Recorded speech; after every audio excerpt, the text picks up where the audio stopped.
The building was built around a contract from 1952. The residents were not tenants, they were unpaid debts, and Mateo Varga was not a witness. He was the reason all of them were still there.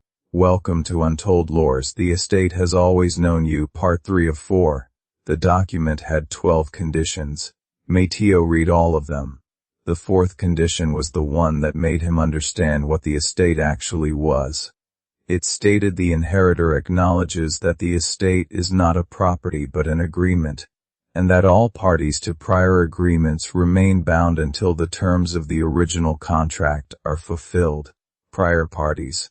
He looked at the residents, the woman in the pale dress, the woman with the cream cardigan, the old man with the tea. They were not tenants. They were conditions. They were debts that had not been paid. He read the fifth condition. The inheritor agrees to carry the agreement forward if no resolution is reached within the settlement window. He read the sixth.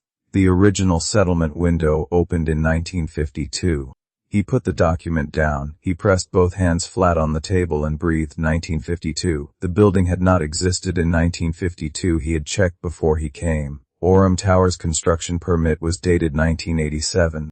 But the settlement had been running since 1952, which meant the building had been built around the agreement, not the other way around. Who signed in 1952? He asked. Elias was quiet for a long time. My father, he said. And what did he agree to? Elias looked at his own hands on the table. He agreed that in exchange for everything the family had acquired, the money, the land, the influence, he would settle a debt. Mateo waited. A debt to what? Elias lifted his eyes. For the first time Mateo thought he saw something in them, not color, something older than color. The estate, Elias said, is not owned by the family. The family is owned by the estate. Mateo's chair scraped back. He was standing before he decided to stand. He said, I am not family. Elias tilted his head. No, he said. But you accepted the document. You opened the seal. The third condition applies to anyone who reads the terms and fails to complete them. What does completing them look like? He asked. Elias said nothing. He placed one long-fingered hand on the document and slid it across the table. He pointed to condition 11. It read the settlement is discharged only upon the voluntary return of something taken. Mateo stared at that sentence for a long time. He said, I haven't taken anything. Elias looked at him steadily. You have, he said. You simply don't know it yet. The lights in the apartment shifted again.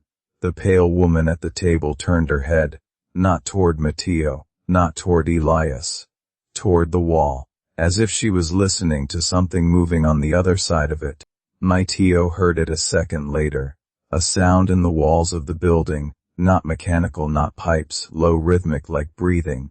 Like the building itself was inhaling. He pulled out the anonymous tip on his phone. Elias had placed it back on the table. He was certain he had not noticed when. The tip read Elias Voss was declared dead in 2009, and again in 2019.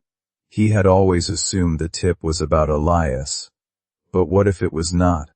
What if the person who sent the tip was telling him about someone else? Someone whose death had been declared twice, whose existence the family had erased from every record. He thought about his own records. His birth certificate listed his mother.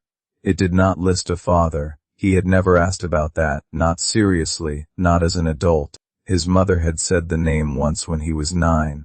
Then never again. She had said Voss. He had always thought it was a first name. He sat back down. He was shaking. He looked at Elias. He needed to ask the question. He already knew the answer.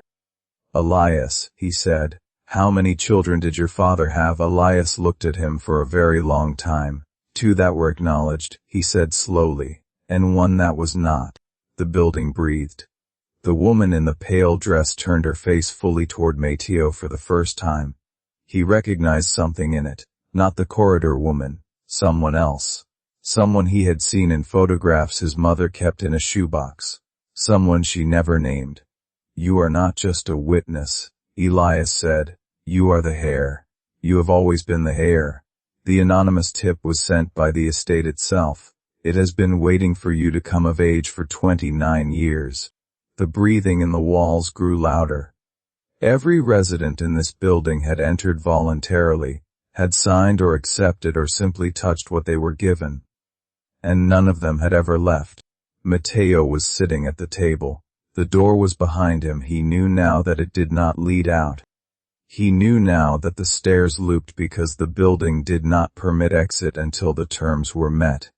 He knew the terms could not be met because whatever had been taken from the estate, he did not yet know what it was. He was the heir, he was bound, he was trapped inside a contract his grandfather had signed before his father was born, and the settlement period had 68 hours remaining.